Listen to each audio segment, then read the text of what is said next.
Ignition sequence start. 6, 5, 4, 3, 2, 1, 0. Liftoff. We have a liftoff.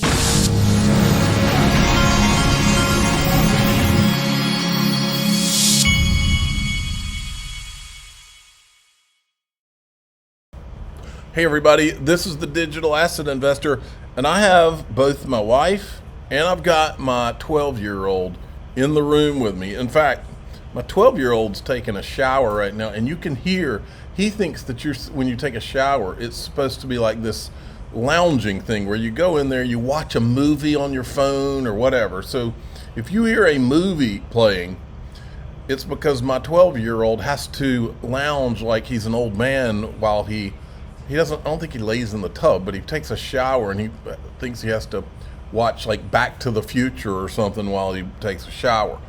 So anyway, and it's loud. He turns it up as loud as it'll go. So that's the deal. But let's get to XRP. So XRP, out of all the digital assets, XRP has hit, I think, as high as 54 cents. Been up over 15% in the last 24 hours. Let's see how high it has gone. Where's the 24-hour thing? Anyway, you'll see right in here. I think that was the top, 54 cents or so.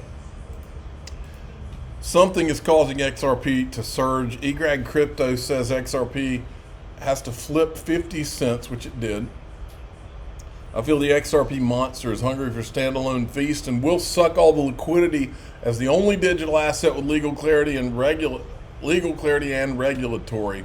Now, Bitlord is an interesting character. He's been around since I started my channel. He's one of those guys. Some of these guys in social media are really good at tweaking social media and doing things to get attention drawn to themselves. And I don't know if that's what this is, but he did do a Spaces today where he acted like he had some huge announcement, and then there wasn't an announcement, and he was going to have all these big people on, and they didn't come on. So my radar's up on that. But at the same time, he is saying some very positive things. Bitcher said XRP is now trading above 51 cents. What's next for our favorite altcoin? And he said, I'm sorry, but XRP is not an altcoin. Please get the facts right. I agree with him on this. I think in the end, Bitcoin is going to be an altcoin, the way it should have been all along. Then he says, GM, are you paying attention yet? This isn't your usual scammy meme. This is a multi-billion-dollar organization, and it's getting sent. It hadn't even begun to get sent yet, but it's coming. So anyway, there's something going on. Now, Congressman Tom Emmer called for Gary Gensler to be fired yesterday. And I have the same question that Subjective Views has, which is whatever happened to a new day is coming. Under Chair Gensler, the SEC has become a power-hungry regulator, politicizing enforcement, baiting companies to, quote, come in and talk to the commission, then hitting them with enforcement actions and discouraging good faith cooperation. Understand, sir, there is a new day coming. There is a new day. There is a new day coming. Okay, it's law and order. Yeah. So I haven't seen a new day coming. Now, the other thing we need to get established is that little meeting at the little crypto meeting at the White House. I think it's pretty clear at this point that meeting was just for appearances. They just wanted to do that to make people think that they're working with the crypto industry, and I think it's bullcrap. Here's Perianne Boring talking to Paul Barron. Dunn is in a communications role. She serves in a communication capacity for the White House. They did not send any type of policy surrogate or anybody who actually effectuates public policy. So she was really there to just reiterate the party's position, which is we are anti-crypto, and our members really left that meeting feeling like there wasn't even an opportunity or a message for the administration to even reconsider its very hostile position on cryptocurrency. So unfortunately, the anti-crypto army is still alive and well within the Democratic Party as of today, and nothing was pushed forward as a result of the conversations this week. So if you're a single issue voter like myself, Donald Trump is the only person to vote for. These people have made it clear. Here's another way they're making it clear. Caroline Crenshaw, she's a Marxist, and they're trying to put her back on the SEC commission. She's one of the ones that's been voting over and over to help Gary do all the things that are anti-crypto that he's doing. Here's her in front of Congress. Come back to you, Commissioner Crenshaw. You dissented from the SEC's approval of Grayscale's spot Bitcoin ETF application, despite the fact that a federal court had struck down the SEC's prior disapproval. Do you continue to disagree with the SEC's approval of Bitcoin ETFs? Senator, to approve an ETP, you have to make a public interest finding on each individual one. To the degree that the commission votes, and we have only voted on that one, Senator, and to make that public interest finding, you look at the facts in front of you, and given the significant fraud in the underlying spot markets globally, given the opacity. Well, the court looked at the facts and they struck it down. I've just been deeply disturbed by the posture that the commission and specifically yourself have taken with hostility toward the crypto industry. This is a critical industry in terms of innovation and technology in our country, and I hate to see it being pushed overseas. Okay, so you see they're still trying to keep her there to help Gary Gensler vote against crypto.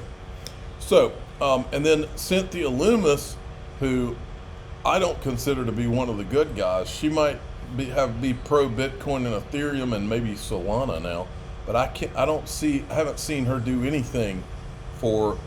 I've never seen her even mention ETHgate for one thing. But here she is. She says this is huge. Senator Lamas from Wyoming is recognized. Thank you, Mr. Chairman. Ms. Goldsmith Romero, I'll start with you. Welcome. Thank you for coming to my office, and our conversation was very helpful. Should banks be able to hold the assets of digital asset companies? Thank you, Senator. I appreciated our conversation too. Banks do hold custody of digital assets right now. And do you support that? Yes, I mean, I'm very familiar with banks holding custody of those assets, and it's another business like any other business. Should banks be able to provide services to digital asset companies like payment services?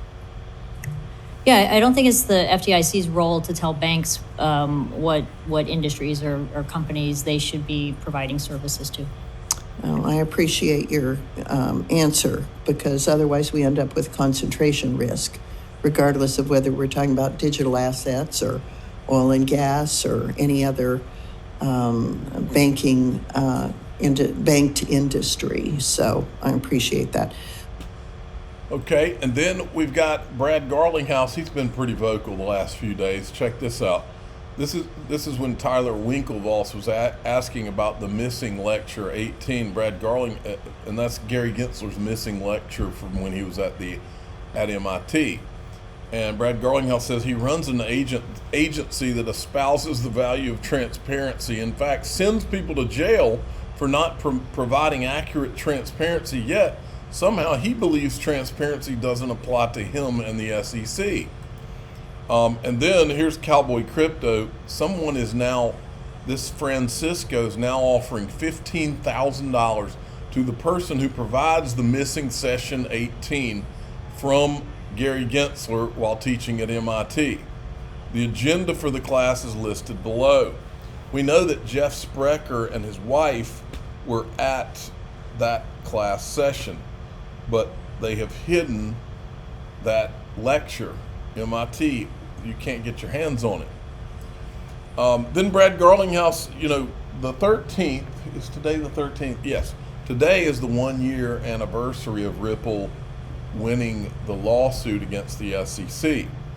And Brad Garlinghouse says here, July 13th, that day was a very good day for Ripple and the entire industry, and for me personally, and a core memory. We had a conviction to fight the bully that had harassed and executed an unlawful war on our industry.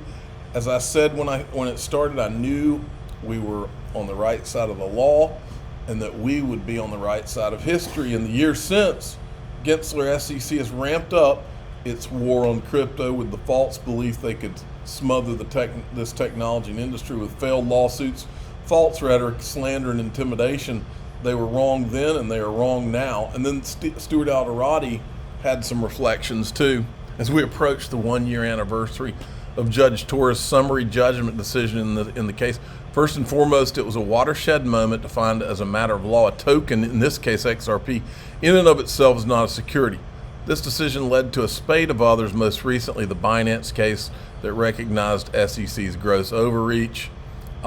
He goes on, while our case as a whole isn't fully over, remedies still to be decided. The court's ruling that XRP is not a security will not change. Even the SEC told the court it will not change that conclusion. Don't be distracted by the SEC's continued efforts to mire Ripple and the industry in the litigation trenches. That runway is running out for the SEC. Ripple and the entire industry has and will emerge stronger long after Chair Gensler is gone. And then, let's see, we're going to go in DAIXRP.com now. I've got several things I wanted to show you. I'm the digital asset investor. I'm not an investment advisor. This is for entertainment purposes only. Please subscribe, hit the like button, and tell your friends and family that away we go.